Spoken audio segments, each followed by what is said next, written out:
om elkaar te ontmoeten tijdens het webinar. Ik ben Mira Puspitarini van het Nationaal Archive Indonesia. Vandaag zal ik informatie delen over het lesgeven in de Nederlandse lesmateriaal in National Archive of Indonesia. Okay, let's to the National Archive. Of discussion today, teaching Dutch as a source language in the National Archive of Republic of Indonesia. The topic part of 4 subtopic. The first, who is the National Archive of Republic of Indonesia? The second, why is Dutch as a source language needed at the National Archive of Republic Indonesia? The third, how is the teaching method? And the fourth, or the last, hope for the future with the teaching Dutch as a source language in the National Archive of Republic of Indonesia.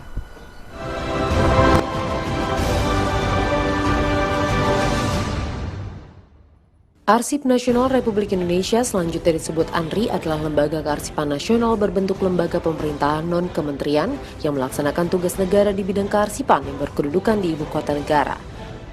Penyelenggaraan kearsipan nasional menjadi tanggung jawab ANRI, meliputi kebijakan, pembinaan kearsipan, dan pengelolaan arsip.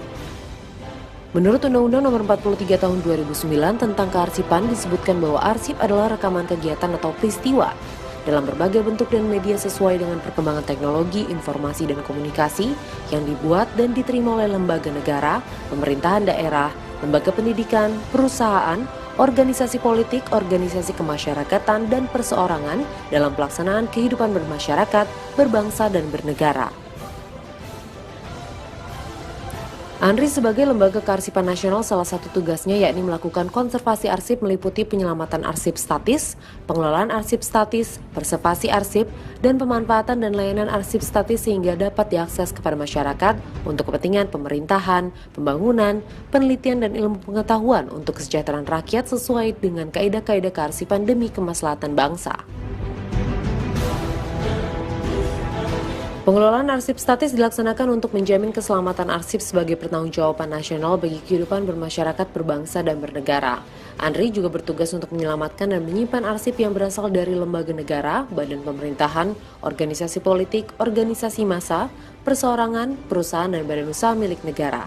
Dalam menambah, melengkapi, dan mengisi kekosongan pada hasanah arsip yang disimpan di ANRI, ANRI pun melaksanakan program wawancara secara lisan.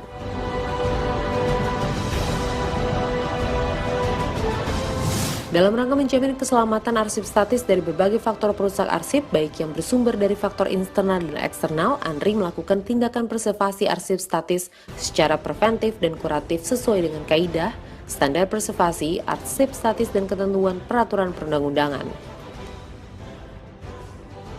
Dalam hal akses arsip, masyarakat dapat memanfaatkan hasanah arsip yang tersimpan di ANRI melalui layanan arsip di ruang baca ANRI, penerbitan naskah sumber arsip, mengunjungi pameran kearsipan.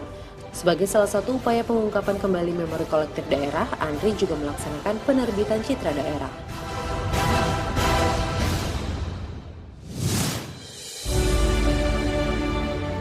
ANRI juga membentuk Balai Arsip Statis dan Tsunami yang merupakan unit pelaksanaan teknis yang berada di bawah dan bertanggung jawab kepada Deputi Bidang Konservasi Arsip. Balai Arsip Statis dan Tsunami mempunyai tugas melaksanakan pengolahan, penyimpanan, preservasi, dan pelayanan bencana gempa bumi dan tsunami yang terjadi di wilayah Provinsi Nangro Aceh Darussalam dan Kepulauan Nias Provinsi Sumatera Utara serta arsip lain yang berada dalam wilayah kewenangan Balai Arsip Tsunami Aceh.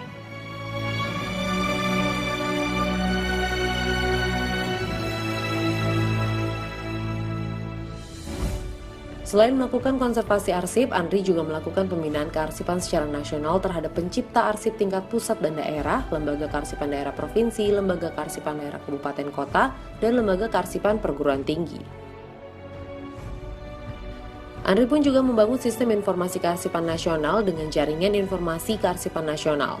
Konsep JIKN ini sejalan dengan semangat Undang-Undang Nomor 14 Tahun 2008 tentang keterbukaan informasi publik dan merupakan amanat Undang-Undang Nomor 43 Tahun 2009. Pembangunan SIKN dan pembentukan JIKN yang merupakan sistem jaringan informasi dan sarana pelayanan informasi arsip dinamis serta arsip statis secara nasional.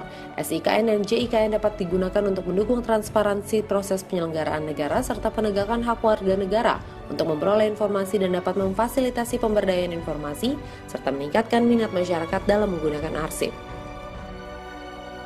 Selain itu, dinamika yang terjadi di masyarakat mendorong arsip untuk terus dikaji dan dikembangkan.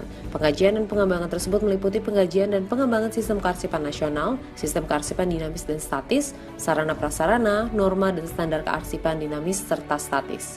Dalam menghadapi perkembangan teknologi informasi dan komunikasi, ANRI pun melaksanakan pengelolaan data dan informasi, pengelolaan jaringan teknologi informasi dan pengembangan sistem informasi. Sebagai upaya memberikan pengakuan formal terhadap mutu dan kelayakan penyelenggaraan kearsipan serta sebagai barometer pencapaian hasil penyelenggaraan kearsipan, ANRI menyelenggarakan akreditasi terhadap lembaga kearsipan provinsi, lembaga kearsipan kabupaten kota, lembaga kearsipan perguruan tinggi, unit kearsipan pada instansi pemerintah tingkat pusat, dan lembaga penyelenggara jasa serta pendidikan dan pelatihan kearsipan. Dalam meningkatkan pengetahuan, keahlian, keterampilan, sikap, dan semangat pengabdian bagi SDM kearsipan, ANRI menyelenggarakan pendidikan dan pelatihan dengan biaya DIPA ANRI, swadana, dan kerjasama dengan berbagai instansi.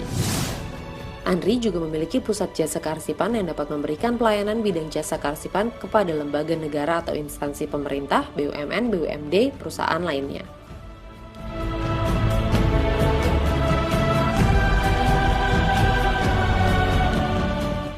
Dalam memperkenalkan arsip kepada masyarakat dengan cara yang mudah dipahami dan menarik, ANRI membangun diorama sejarah perjalanan bangsa. Diorama sejarah perjalanan bangsa menyajikan proses dinamika bangsa mulai masa kejayaan Nusantara hingga masa reformasi. Ini menunjukkan bahwa pemanfaatan arsip tidak terbatas bagi kalangan peneliti atau sejarawan. Pelajar mulai dari taman kanak-kanak sampai perguruan tinggi serta masyarakat umum pun dapat menikmati display arsip yang tertata apik dengan sentuhan seni dan teknologi dalam diorama sejarah perjalanan bangsa.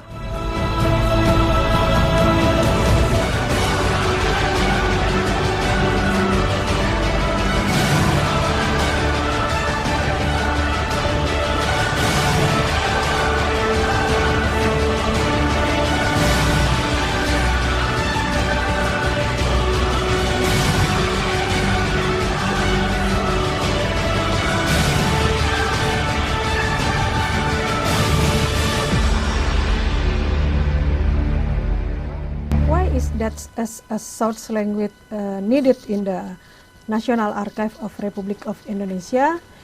We have 5-period archive from the VOC period, Dutch government period, Japanese period, English period, and now in the Republic period.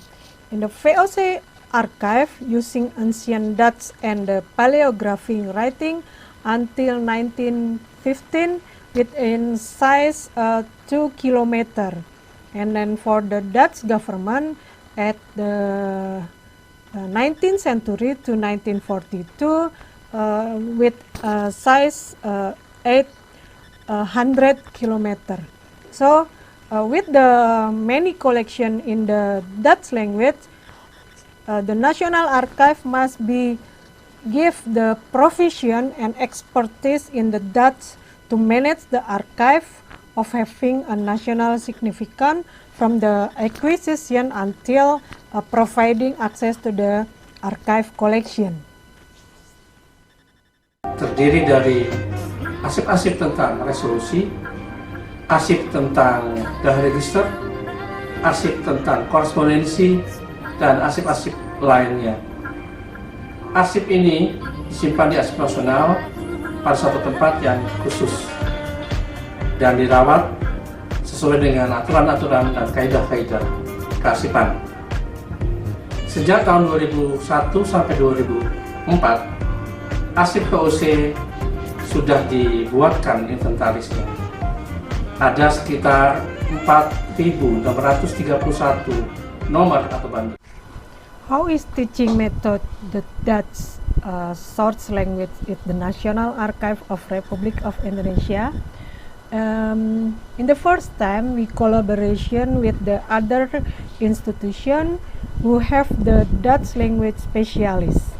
The first time, we have the voluntary native Netherlands from the Mr. Hans Groth and from Mr. Jaap Erkelen in 1919 until 200. We learned Dutch and speaking, reading from the colonial period archive, and they teaching very patient with our staff in the National Archive of Republik Indonesia. And the second, we have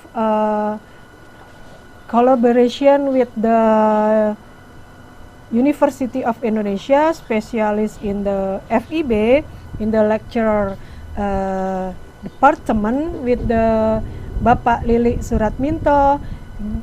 He teach me about the paleography, writing and reading. It's difficult to us in the National Archive to understand the script or the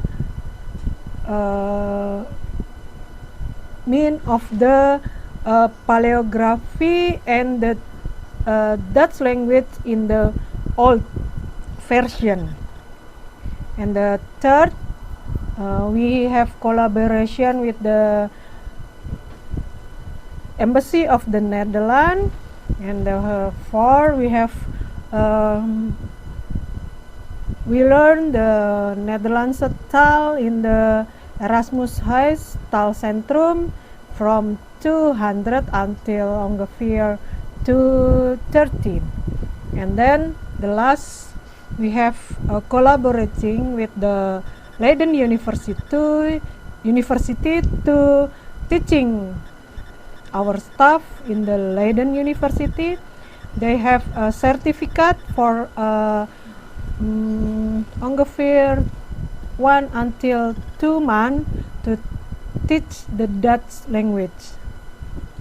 Okay, this is the example for the archive period of VOC.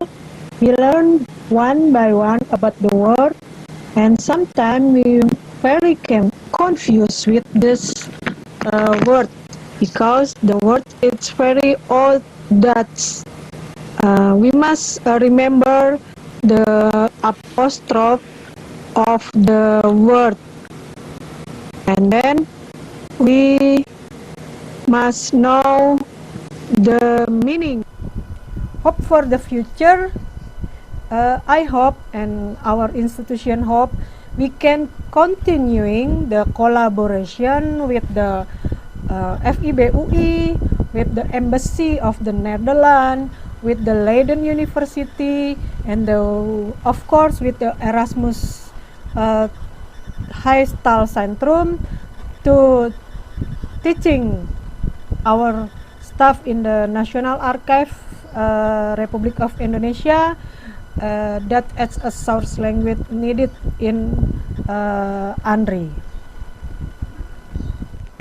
I'm very happy because the lecture department invite me to join the discussion about the teaching Dutch as a source language in the National Archive of Republic of Indonesia.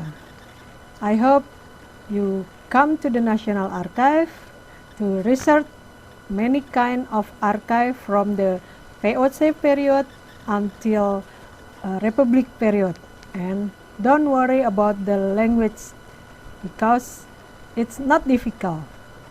You only have a key word to know about the subject, and the other follow your knowledge. Thank you. Bye.